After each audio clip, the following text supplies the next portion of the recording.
великого вибуху не було. І теорія еволюції ложна, бо нас створив Бог. І не може нічого саме по собі утворюватися. І щоб породити життя, має бути життя.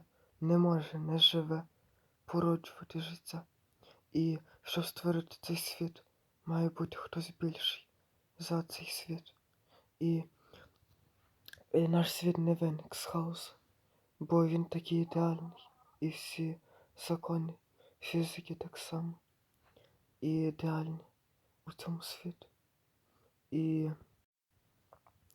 І наука, вона суперечить теорії еволюції, бо еволюція все має ставати краще, але з кожним роком світ стає все гірший і гірший, і людина з кожним поколінням стає все гірше і гірше.